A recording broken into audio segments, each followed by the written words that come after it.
Hello दोस्तों, मैं हूं अलका शुक्ला और मैं आप सभी का स्वागत करती हूं आपके अपने यूट्यूब चैनल ट्रिक पॉइंट में।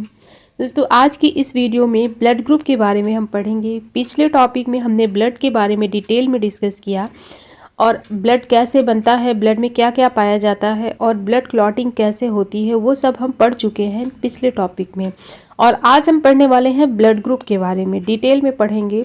तो किसी का ब्लड ग्रुप कैसे पता चलता है ये जानेंगे, कौन किसे ब्लड दे सकता है, कौन किससे ब्लड ले सकता है, इसके बारे में जानेंगे। पॉजिटिव ब्लड ग्रुप क्या होता है, निगेटिव ब्लड ग्रुप क्या होता है, माता पिता से बच्चों का ब्लड ग्रुप कैसे पता चलेगा, इसके बारे में भी जानेंगे। तो पहले हम थ्योरी कंप्लीट करेंगे और उसके बाद फिर देखेंगे प्रीवियस ईयर क्वेश्चंस। तो आप लोग भी पहले थ्योरी कंप्लीट करें और उसके बाद प्रीवियस ईयर क्वेश्चंस जरूर लगाएं, जिससे कि आपको पता चल सके एग्जाम में कैसे क्वेश्चन बनते हैं इस टॉपिक से। तो चलिए वीडियो की शुरुआत करते हैं। पिछले वीडियो में हमने रक्त के संगठन के बारे में पढ़ा था, रक्त का संगठन देखा था हमने। ब्लड में क्या क्या पाया जाता है, तो हमने जाना था ब्लड में दो चीज़ें मुख्य रूप से पाई जाती हैं, प्लाज्मा जो कि 55% होता है और ब्लड सेल्स जो 45% होती हैं। प्लाज्मा लिक्विड फॉर्म में पाया जाता है और इसमें 90% जल होता है। ब्लड में 55% तो प्लाज्मा होता है और उसमें भी 90% वाटर पाया जाता है। और जो ब्लड सेल्स होती हैं वो ठोस अणु के रूप में पाई जाती हैं और इसमें आरबीसी, डब्ल्यूबीसी और प्लेटलेट शामिल हैं। इनसे मिलकर बनता है ब्लड। अब यहीं से हम अपने टॉपिक को आगे बढ़ाते हैं कि ब्लड ग्रुप क्या है। तो सबसे पहले जानते हैं कि ब्लड ग्रुप की खोज किसने की थी। तो रक्त समूह यानी ब्लड ग्रुप की खोज कार्ल लैंडस्टीनर ने 1901 के दौरान की थी। और कार्ल लैंडस्टीनर ने कड़ी मेहनत के बाद पता लगाया कि खून 3 प्रकार का होता है, यानी ब्लड 3 प्रकार का होता है। कौन कौन सा? तो ग्रुप ए, ग्रुप बी और ग्रुप सी। लेकिन कुछ समय के पश्चात लैंडस्टीनर ने ग्रुप सी का नाम ओ रख दिया। तो इन्होंने 3 ब्लड ग्रुप की खोज की थी, ग्रुप ए, बी और सी। लेकिन कुछ समय पश्चात ये सी का नाम चेंज कर देते हैं, उसका नाम कर देते हैं ग्रुप ओ। तो अब 3 ग्रुप हो चुके हैं, ग्रुप ए, ग्रुप बी और ग्रुप ओ। और इनकी इसी खोज के लिए इन्हें 1930 में फिजियोलॉजी और मेडिसिन के क्षेत्र में नोबेल पुरस्कार से भी सम्मानित किया गया। और लैंडस्टीनर की इस खोज के 1 वर्ष पश्चात अल्फ्रेड वॉन डिस्कैलो और एड्रियानो स्टली ने खोज को आगे बढ़ाया और उन्होंने मिलकर एक नए ब्लड ग्रुप का पता लगाया, ग्रुप ए बी का। तो अभी तक लैंडस्टीनर ने 3 ब्लड ग्रुप के बारे में बताया था, ग्रुप ए, ग्रुप बी और ग्रुप ओ के बारे में। परंतु उनके अंडर में काम करने वाले 2 व्यक्ति जिनका नाम था वॉन डिस्कैस्टेलो और स्टर्ली, इन्होंने एक नए ब्लड ग्रुप का पता लगाया और जिसका नाम दिया गया ए बी। तो अब हमें 4 ब्लड ग्रुप का पता चल चुका है। और अगर बात करें कि मनुष्य में मुख्यतः कितने ब्लड ग्रुप होते हैं, तो मुख्यतः ये 4 ब्लड ग्रुप ही पाए जाते हैं, group A, group B, group O और group A B, positive negative हटाने के बाद। तो आखिर ब्लड ग्रुप पता कैसे चलता है, किसका ब्लड ग्रुप ए है, किसका ब्लड ग्रुप बी है या फिर किसका ब्लड ग्रुप ओ है। तो आगे हम अब इसी को समझते हैं। कार्ल लैंडस्टीनर ने मनुष्य के रक्त में ग्लाइकोप्रोटीन की खोज की और इन्होंने बताया कि ग्लाइकोप्रोटीन है ये मनुष्य के ब्लड में 2 जगह पाया जाता है। ग्लाइकोप्रोटीन की खोज किसने की? तो कार्ल लैंडस्टीनर ने। और इन्होंने बताया कि ग्लाइकोप्रोटीन मनुष्य के ब्लड में 2 जगह पाया जाता है। कौन कौन सी? आरबीसी की सतह पर और प्लाज्मा की सतह पर। तो हमने बात की है कि ब्लड में 55% तो प्लाज्मा है और 45% ब्लड सेल्स होती हैं। ये ग्लाइकोप्रोटीन जो है 2 जगह पाया जाता है, आरबीसी की सतह पर और प्लाज्मा की सतह पर। और कार्ल लैंडस्टीनर ने मनुष्य के ब्लड में मौजूद आरबीसीज में 2 तरीके के एंटीजन को देखा, जिसका नाम दिया एंटीजन ए और एंटीजन बी। तो कार्ल लैंडस्टीनर ने अपने रिसर्च के दौरान पता किया और देखा कि ब्लड में 2 जगह ग्लाइकोप्रोटीन देखा, आरबीसीज की सतह पर और प्लाज्मा की सतह पर। और इन्होंने आरबीसीज की सतह पर 2 प्रकार के एंटीजन को देखा, जिसका नाम दिया इन्होंने एंटीजन ए और एंटीजन बी। और अपनी रिसर्च के दौरान ही इन्होंने प्लाज्मा की सतह पर 2 एंटीबॉडी देखी। इन्होंने बताया कि प्लाज्मा की सतह पर 2 एंटीबॉडी पाई जाती हैं, जिनका नाम दिया एंटीबॉडी ए और एंटीबॉडी बी। तो इन्होंने आरबीसी की सतह पर जो एंटीजन देखा था, एंटीजन ए और एंटीजन बी, इन्हें कैपिटल में लिखा जाता है। और जो इन्होंने प्लाज्मा में 2 एंटीबॉडी देखे थे, तो इन एंटीबॉडी को भी एंटीबॉडी ए और बी बोला जाता है, लेकिन इनको लिखते कैसे हैं, तो स्मॉल अल्फ़ाबेट में इनको लिखा जाता है। तो यहाँ तक आप समझ चुके होंगे कि ब्लड के 2 पार्ट हैं, प्लाज्मा और ब्लड सेल्स। ब्लड सेल्स में ही आरबीसीज पाई जाती हैं और आरबीसी की सतह पर ही एंटीजन पाया जाता है, एंटीजन ए और एंटीजन बी।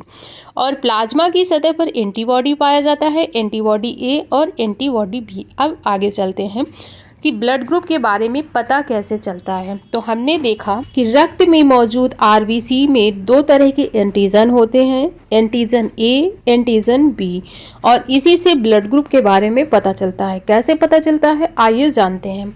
जब आरबीसी को माइक्रोस्कोप की सहायता से देखा तो पता चला कि इसकी सतह पर 2 एंटीजन, एंटीजन ए जिसकी शेप ऐसी है, ये आप देख सकते हैं, ये एंटीजन ए की शेप है, और एंटीजन बी इसकी शेप ऐसी है, ये जो शेप है ये है एंटीजन बी का। तो अब इसे समझते हैं कि जिनका ब्लड ग्रुप ए है उनकी आरबीसी की सतह पर एंटीजन ए पाया जाता है, और जिनका ब्लड ग्रुप बी है उनकी सतह पर एंटीजन बी पाया जाता है, और जिनकी आरबीसी की सतह पर ए बी दोनों एंटीजन देखने को मिलते हैं उनका ब्लड ग्रुप ए बी होता है, और जिनकी आरबीसी की सतह पर ना तो एंटीजन है और ना ही एंटीजन बी है, यानी कि एंटीजन ए बी दोनों नहीं पाए जाते हैं, अर्थात एंटीजन अनुपस्थित है, तो उनका ब्लड ग्रुप होता है ओ। ठीक है, तो बहुत ही आसान है ब्लड ग्रुप के बारे में जानना, बस ध्यान से समझें और इस डायग्राम को देखते चलें कि जिनकी आरबीसी की सतह पर ए एंटीजन है उनका ब्लड ग्रुप है ए, और जिनकी आरबीसी की सतह पर एंटीजन बी पाया जाता है उनका ब्लड ग्रुप होगा बी, और जिनकी आरबीसी की सतह पर एंटीजन ए और बी दोनों मौजूद होते हैं उनका ब्लड ग्रुप होगा ए बी, और जिनकी आरबीसी की सतह पर एंटीजन होता ही नहीं है, यानी ना एंटीजन ए पाया जाएगा ना बी पाया जाएगा, अर्थात एंटीजन अनुपस्थित है, तो उनका ब्लड ग्रुप होगा ओ। यहाँ तक समझ गए होंगे, उम्मीद करती हूँ।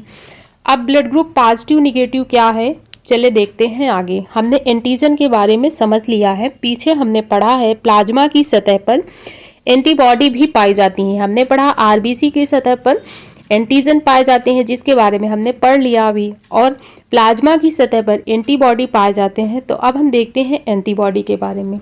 रक्त में प्लाज्मा में भी एक प्रकार का प्रोटीन पाया जाता है जिसे एंटीबॉडी कहते हैं, और एंटीबॉडी बीमारियों से रक्षा करती है। तो एंटीबॉडी भी 2 प्रकार का होता है, एंटीबॉडी ए और एंटीबॉडी बी, इसे स्मॉल अल्फ़ाबेट में लिखते हैं।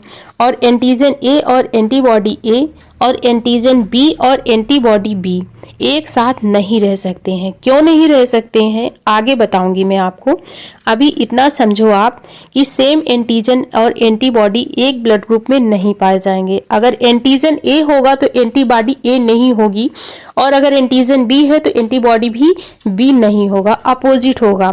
ऐसा होने पर आपस में मिलकर ये अत्यधिक चिपचिपे हो जाते हैं और जिससे कि रक्त नष्ट हो जाता है, और इसे ही रक्त का अभिश्लेषण कहते हैं। तो सेम प्रकार के एंटीजन और एंटीबॉडी एक ब्लड में नहीं रह सकते हैं, इतनी बात आप समझ चुके होंगे।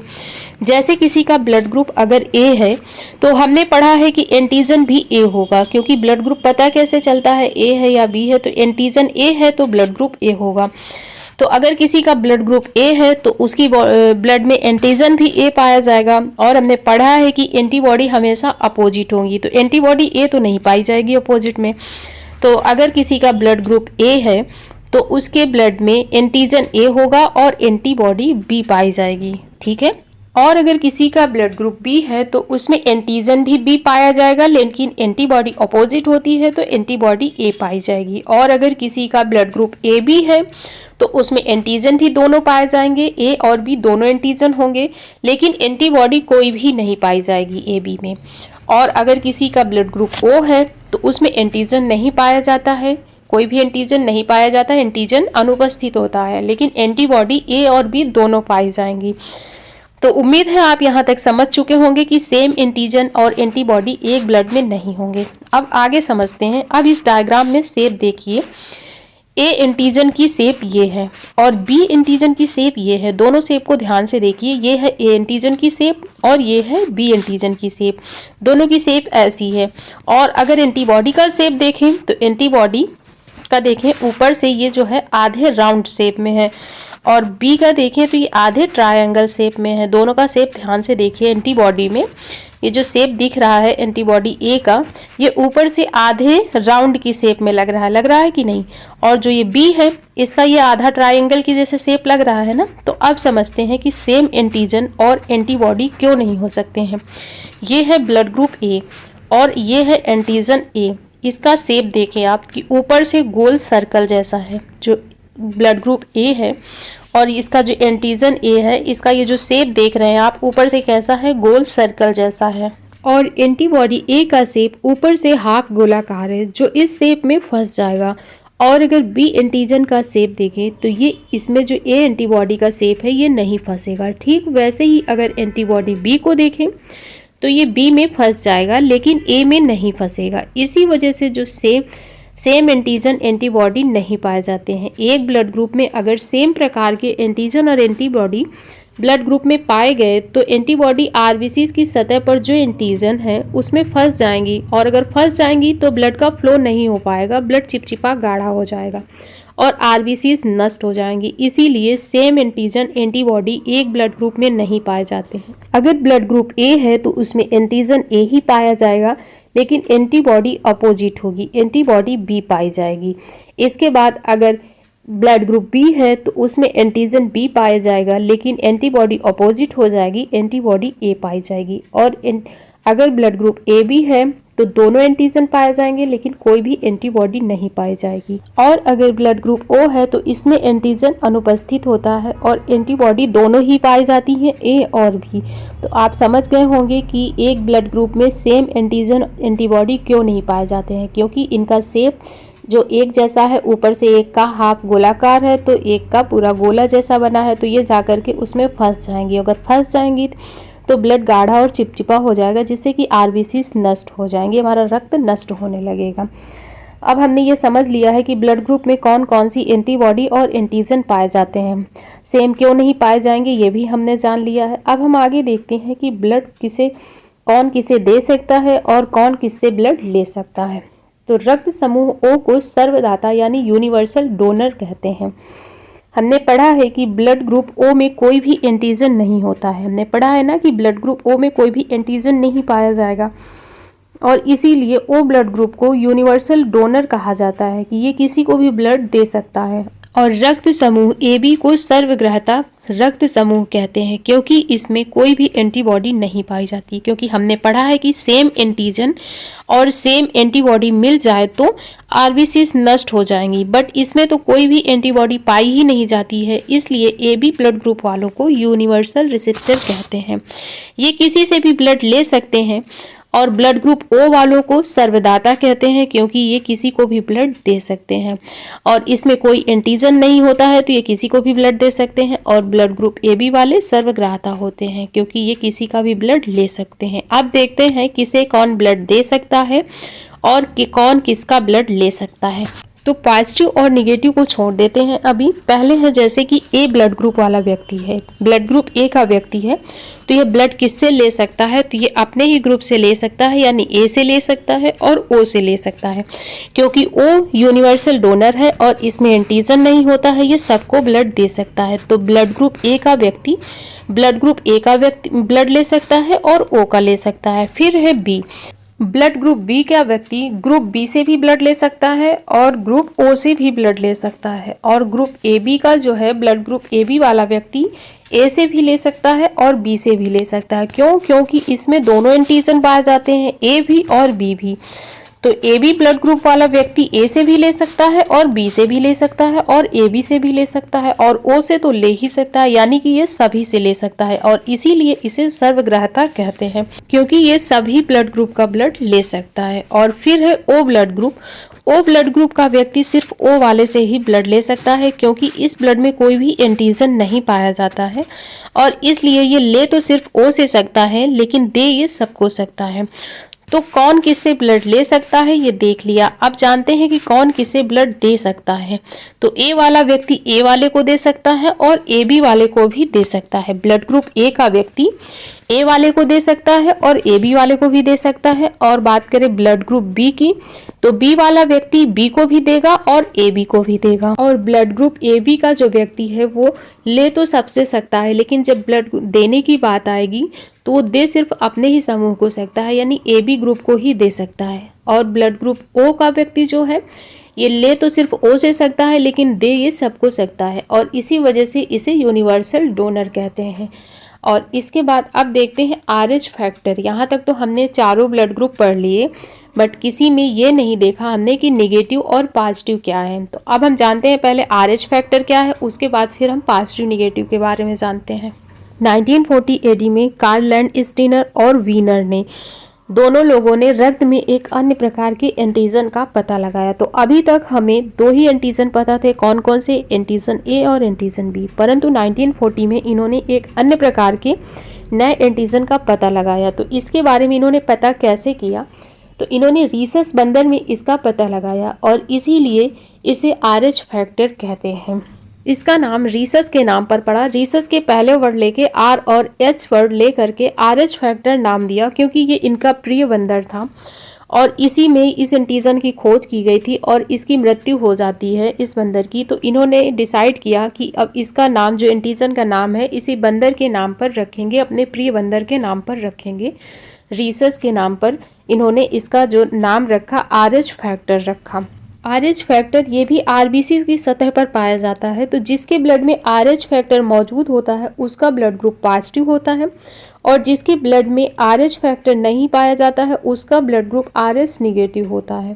तो ये जो शेप देख रहे हैं आप, ये है RH फैक्टर की शेप है, और RH फैक्टर को ही D फैक्टर भी बोलते हैं। ये चीज़ याद रखें, अगर आपसे क्वेश्चन पूछा जाए कि D फैक्टर किसको बोलते हैं तो RH फैक्टर को ही D फैक्टर बोलते हैं। तो अब आपको जो ये डायग्राम दिख रहा है ये है RBC, और इसकी सतह पर जो ये शेप दिख रहा है ये शेप है RH फैक्टर का।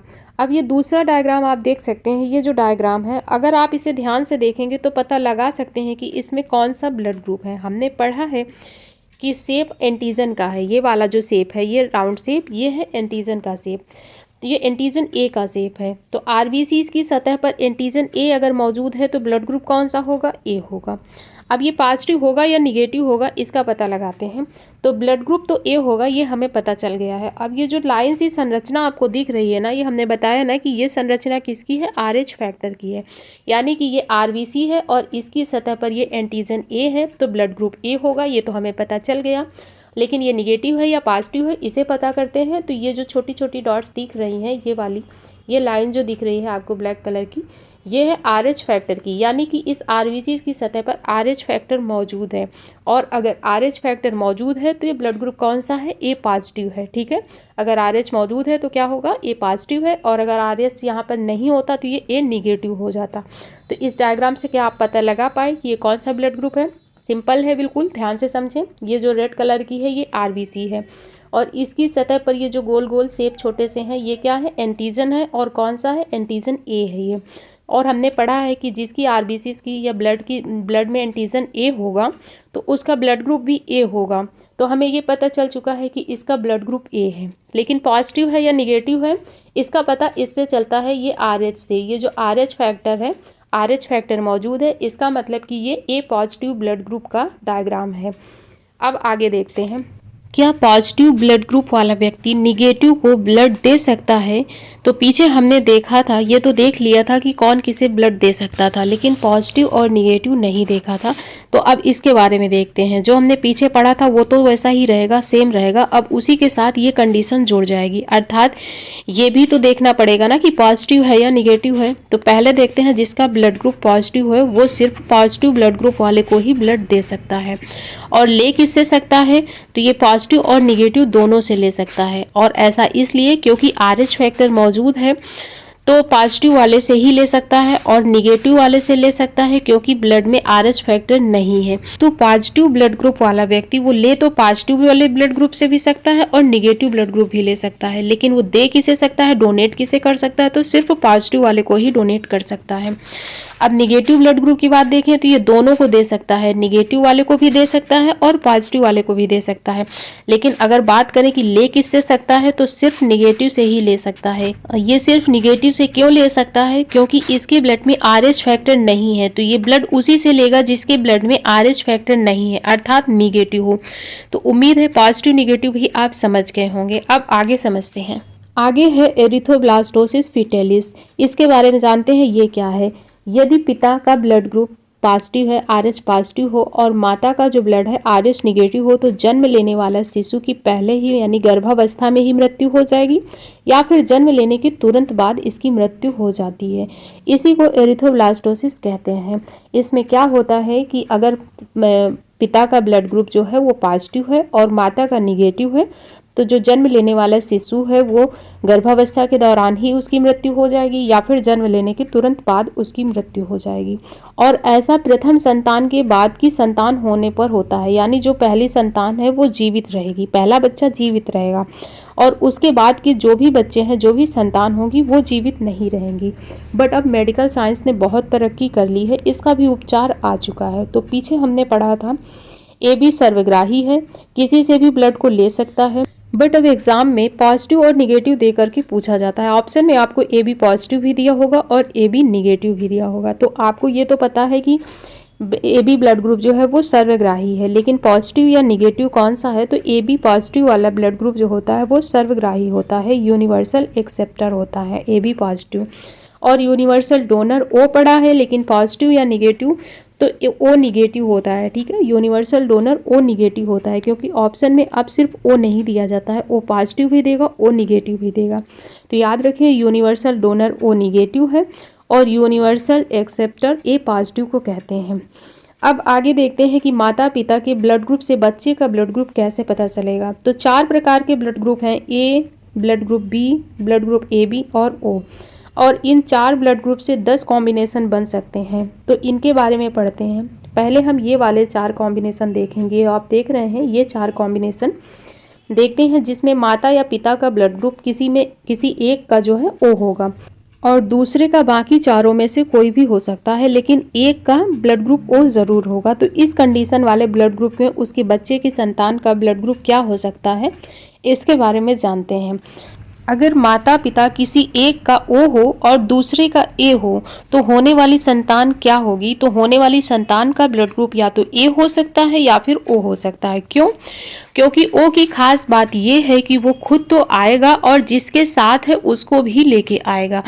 तो ऐसे ही याद कीजिए आप भी कि माता पिता का ब्लड ग्रुप O है और A है, तो बच्चे का क्या होगा? तो बच्चे का या तो O हो सकता है या फिर A भी हो सकता है।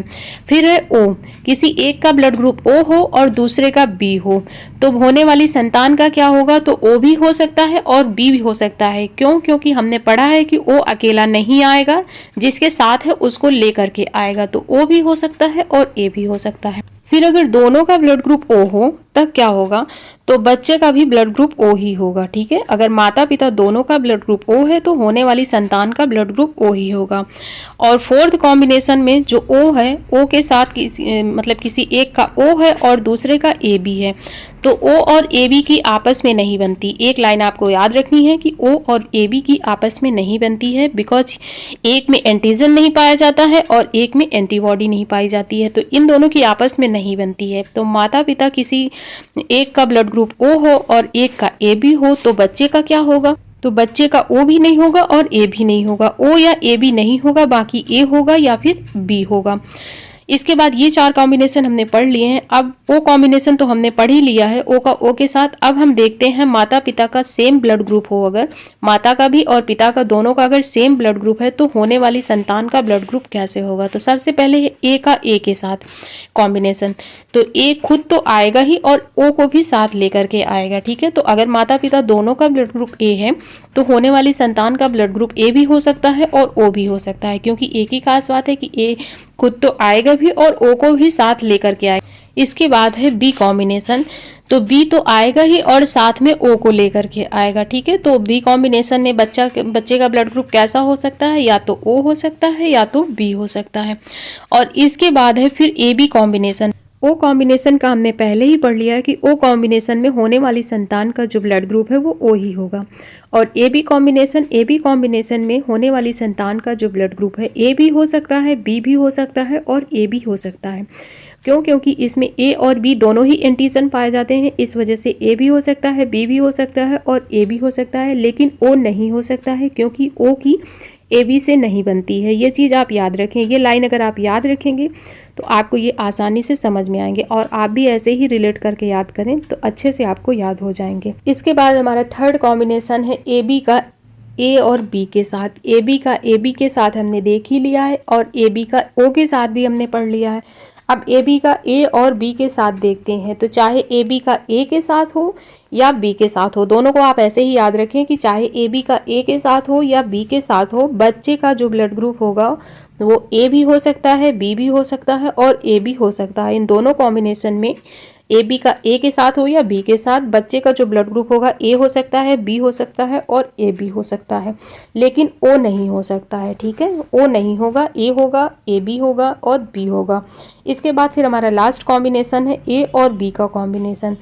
तो इसमें किसी एक का अगर ए है और दूसरे का बी है, तो इस कंडीशन में जो बच्चे का ब्लड ग्रुप है वो चारों हो सकता है, ए भी हो सकता है, बी भी हो सकता है, ए बी भी हो सकता है और ओ भी हो सकता है। तो याद रखें चारों ब्लड ग्रुप किस कॉम्बिनेशन में हो सकते हैं, तो ए बी के साथ हो सकते हैं, यानी माता पिता किसी का ए हो और दूसरे का बी हो, तो जो होने वाली संतान है उसका ए बी ओ और ए बी चारों ही हो सकते हैं। तो हमने 10 कॉम्बिनेशन पूरे देख लिए हैं, बहुत ही इजी हैं, बस ध्यान से इनको समझते चलें और इसी क्रम में याद करें तो आपको आसानी से याद हो जाएंगे, कोई कन्फ्यूज़न नहीं होगा। आइए अब हम इसे एग्जाम्पल से समझते हैं कि आपको कितना समझ में आया है। अपनी तैयारी आप चेक कीजिए। इस बच्ची का नाम आयशा है और इसके माता पिता दोनों का ब्लड ग्रुप ए है, तो आयशा का ब्लड ग्रुप क्या होगा?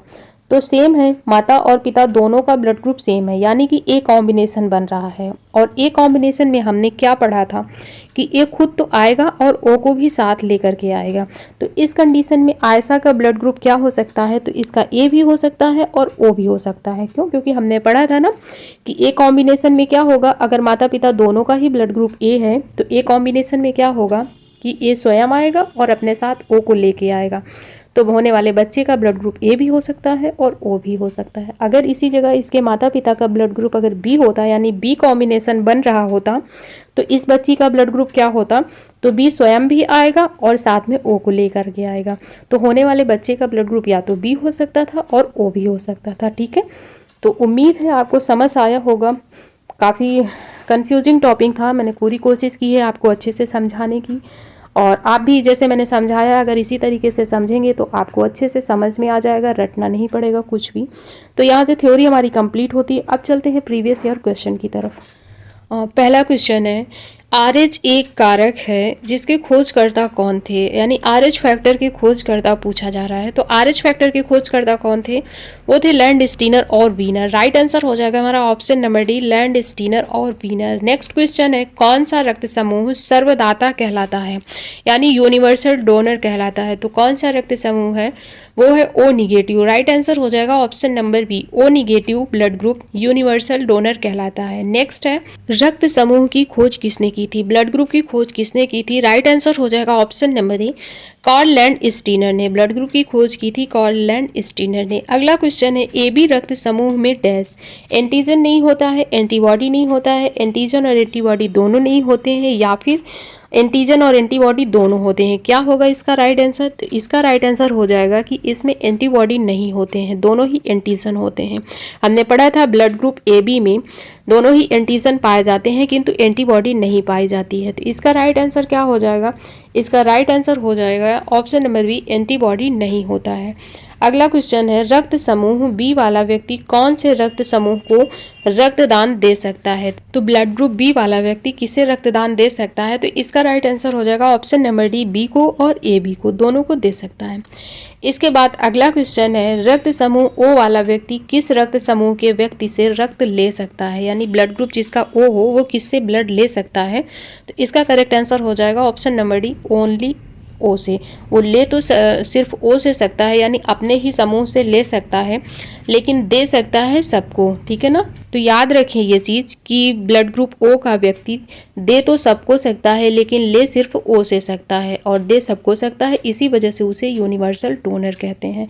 फिर अगला क्वेश्चन है, RH फैक्टर का आधार क्या है। RH फैक्टर जो नाम रखा गया है वो किसके नाम पर रखा गया है, तो वो रीसस बंदर के नाम पर रखा गया है। राइट आंसर हो जाएगा ऑप्शन नंबर ए, रीसस बंदर। फिर नेक्स्ट क्वेश्चन है, यदि माता पिता के रक्त समूह ए तथा ए बी हो और निम्नलिखित रक्त समूह में से कौन सा नवजात शिशु में असंभव है। तो हमने बात की थी ए बी की, ओ से नहीं बनती है, तो इसमें ए भी हो सकता है, ए बी भी हो सकता है बच्चे का और बी भी हो सकता है, लेकिन ओ नहीं हो सकता है। तो इसका करेक्ट आंसर हो जाएगा ऑप्शन नंबर बी, ओ। अगला क्वेश्चन है, यदि पिता का रक्त समूह ए और माता का रक्त समूह ओ है तो उनके पुत्र का कौन सा रक्त वर्ग हो सकता है। तो कॉम्बिनेशन क्या बन रहा है, ए का ओ के साथ बन रहा है। तो हमने पढ़ा है ओ खुद तो आता ही है और साथ वाले को भी लेकर के आएगा, तो इनके जो पुत्र का ब्लड ग्रुप है वो ओ भी हो सकता है और ए भी हो सकता है। तो ऑप्शन में क्या दिया गया है, ऑप्शन में ओ दिया गया है, तो राइट आंसर हमारा ओ हो जाएगा। फिर अगला क्वेश्चन है, ए बी ब्लड ग्रुप की खोज किसने की थी। तो ए बी ब्लड ग्रुप की खोज किसने की थी, तो डेकास्टेलो और स्टर्ली ने की थी, लेकिन ऑप्शन में डेकास्टेलो दिया गया है, तो राइट आंसर हमारा हो जाएगा ऑप्शन नंबर बी, डेकास्टेलो। इसके बाद अगला क्वेश्चन है, रक्त समूह ओ निगेटिव डैश। रक्त समूह ओ निगेटिव में एंटीजन नहीं होता, एंटीबॉडी नहीं होता, एंटीजन और एंटीबॉडी दोनों नहीं होते, या फिर एंटीजन और एंटीबॉडी दोनों होते हैं। तो क्या हो जाएगा इसका राइट आंसर, तो इसमें कोई भी एंटीजन नहीं होता है। इसका राइट आंसर हो जाएगा ऑप्शन नंबर ए, कोई भी एंटीजन नहीं होता है। और अब है आज का लास्ट क्वेश्चन, निम्नलिखित में से कौन सा रक्त समूह सर्वग्राही है। तो राइट आंसर हो जाएगा option number C, A B positive. A B positive जो रक्त समूह होता है वो सर्वग्राही होता है। और इसी के साथ आज का सेशन कंप्लीट होता है। आपको सेशन कैसा लगा, अगर अच्छा लगा है, पसंद आया है, आपके लिए हेल्पफुल है, तो वीडियो को लाइक करें और चैनल को सब्सक्राइब कर लें। मिलते हैं नेक्स्ट वीडियो में। Thank you.